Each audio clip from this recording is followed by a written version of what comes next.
No one wants to be sick, especially if you have a perfectly normal life and have never had any health problems or anything bothering you. Picture this. One day you wake up, get ready for work as usual, but you start to feel sick. You've never had any health problem before, never had to go to the doctor, never been off work for an extended period of time. All of a sudden, you start hurting, your body aches, you feel sick, you don't know what to do. But you go on to work anyway, and as you're at work, you start to feel worse and worse. Your body aches more and more. You start having trouble breathing. You start feeling chest pains, and everything that can go wrong goes wrong. Next thing you know, your coworkers are calling 911 because you're there and you're sick and they don't know what to do for you.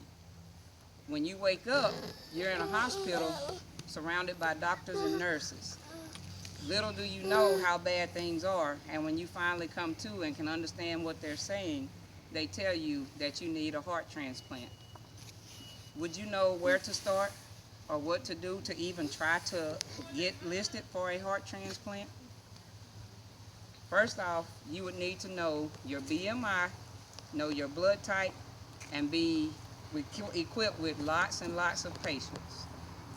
Your BMI is your body mass index. It's a measurement from the American Medical Association and UNOS, the United Network of Organ Sharing, that measures the amount of body fat that you have on your body.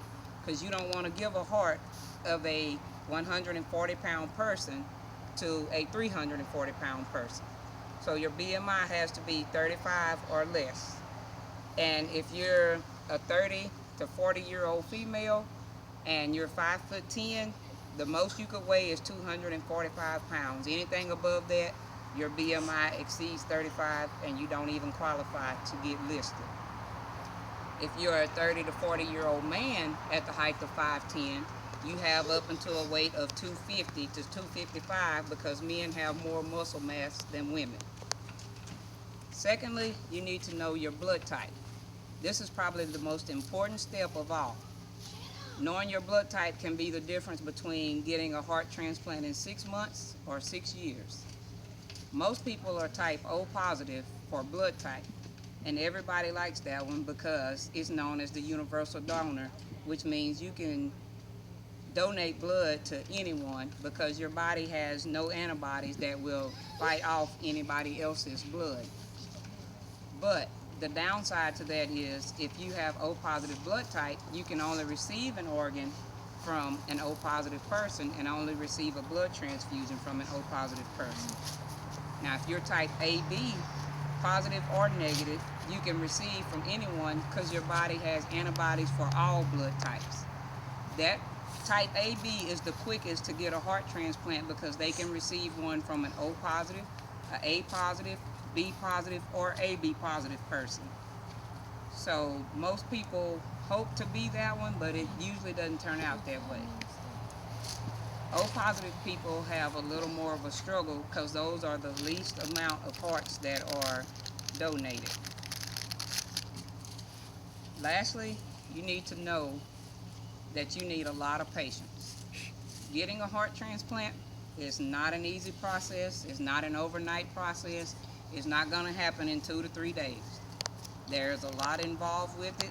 There's lots of blood work, lots of tests, lots of doctor visits, and everything else involved with it. Your patience is a virtue, and it is greatly tested waiting on a heart transplant.